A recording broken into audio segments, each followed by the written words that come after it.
Bonjour et bienvenue sur le plateau du 4e Forum Agriculture Innovation qui se déroule à l'Hôtel de Région de Nouvelle-Aquitaine avec comme axe principal la transition écologique en agriculture. Nous recevons Aymeric Molin. Bonjour Aymeric Molin. Bonjour.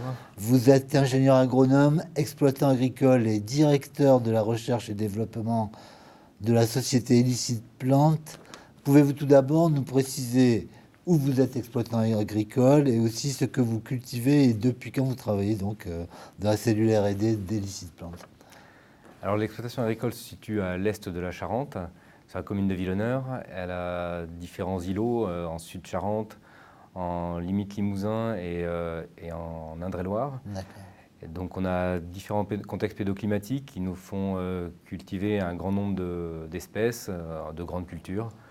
Ça va du soja, maïs, tournesol, millet, orge, colza, blé tendre, blé dur. Ah oui, d'accord.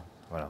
C'est combien d'hectares à peu près? 815 hectares. Ah oui, c'est une grosse exploitation. Enfin, vu d'ici, ça fait c'est grand quand même.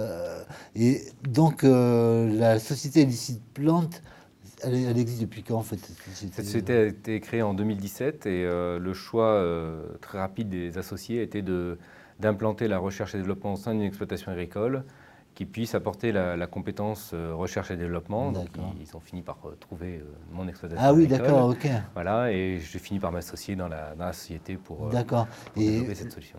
La société elle-même, excusez-moi, son siège se trouve où? Le siège se situe à Lyon. D'accord. Voilà, mais Ok. l'ensemble des équipes se trouve à Vilhoneur.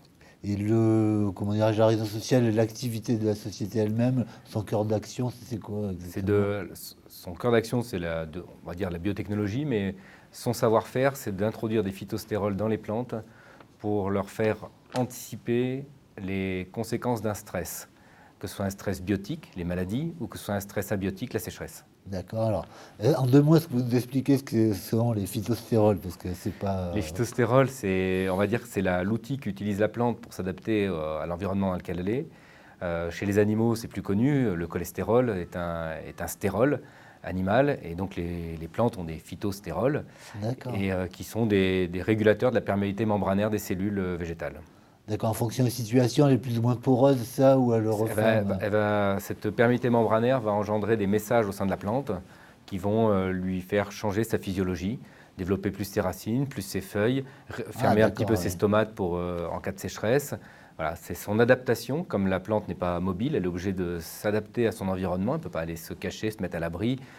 Donc elle est obligée de s'adapter. Et sa faculté d'adaptation, c'est au travers d'un cortège de phytostérols. On en recense plus de 160 des phytostérols dans l'ensemble des végétaux. D'accord. Alors vous amenez de nouveaux phytostérols pour la rendre encore plus musclée, entre guillemets? On utilise les phytostérols d'autres plantes, dont on a extrait le contenu, et on a trouvé comment les introduire dans les plantes pour générer des effets que l'homme sait anticiper sans que la plante ne sait pas bien anticiper les stress. Elle les subit et elle s'adapte, mais elle ne sait pas les anticiper. L'homme sait anticiper, par exemple, une sécheresse. Il sait que la sécheresse va être de plus en plus récurrente, donc on sait l'anticiper. Il suffit d'utiliser les phytostérols qui vont avoir les effets de réduction de l'aléa climatique sécheresse sur les plantes. Donc vous avez des autorisations mises sur le marché pour ces produits? Alors nous sommes en train de déposer la demande, et donc nous aurons l'autorisation, nous l'espérons en cours de l'année 2020, mais actuellement on l'utilise sous permis d'expérimentation délivré par l'ANSES. L'ANSES encadre les expérimentations que nous conduisons, et nous avons obtenu des permis d'expérimentation qui nous permettent de faire nos essais. L'ANSES, excusez-moi, c'est l'agence nationale Voilà, qui autorise les produits phytosanitaires, les matières fertilisantes, les biostimulants, les médicaments pour les humains. Donc c'est l'autorité sanitaire aussi les médicaments, d'accord. très large qui autorise l'ensemble de ces produits-là. D'accord. Et ce premier produit pour 2020, pardon, il n'y a pas d'autres produits qui ont été déposés déjà par Illicite ou... Non, c'est notre première innovation. Donc nous sommes une société en pleine recherche et développement qui attend... Vous êtes combien, pardon, dans la cellule R&D? Il y a combien de personnes? Dans la cellule R&D, pour le moment, nous sommes 4 et on va rapidement être 7. Et alors, cette cellule R&D, elle est dans quelle commune en Charente? Vilhoneur. D'accord, c'est ça, pardon.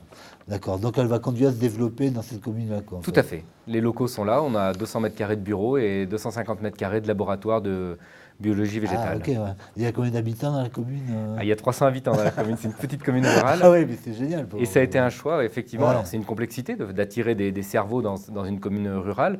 en zone de revitalisation rurale, mais c'était un pari, on l'a, je pense, réussi. Ah oui, c'est très original, ça, faut le dire. Et alors, les agriculteurs, ils comprennent votre message facilement, il n'y a pas de... Enfin, c'est nouveau, vous êtes en phase de développement initial, on pourrait dire, mais vous avez déjà contacté, j'imagine, des représentants de l'agriculture ou des agriculteurs. Alors déjà, moi je suis effectivement Oui, puis vous agriculteur, l'êtes, et bien donc sûr. effectivement on travaille avec la Chambre d'agriculture de la Charente, on travaille avec des coopératives agricoles qui elles-mêmes fait des essais dans des exploitations Ah, d'accord. agricoles. Ah oui, ok. Voilà, donc on a pu le tester et on voit qu'il y a de l'appétence pour notre produit, même de l'impatience pour qu'on arrive sur le marché. D'accord. Et vous allez le distribuer directement, pardon, ou vous allez passer par des distributeurs spécialisés On ou... va passer par des distributeurs type Ouais, c'est un coopérative. métier, oui. Voilà, on n'a absolument pas les moyens dans la taille de société de s'occuper de la distribution nous-mêmes, donc on va passer par les coopératives. D'accord. Donc voilà, une nouvelle pièce à l'arsenal pour la transition écologique. Exactement, c'est comme ça qu'on Qui s'inscrit. qui est lancé. Je vous remercie beaucoup, Aymeric Molin, d'être venu sur votre plateau. Merci. On va essayer de suivre ce que vous faites, parce que c'est tout à fait intéressant. C'est la même région, donc maintenant, on vous dit à bientôt. Merci beaucoup, à bientôt.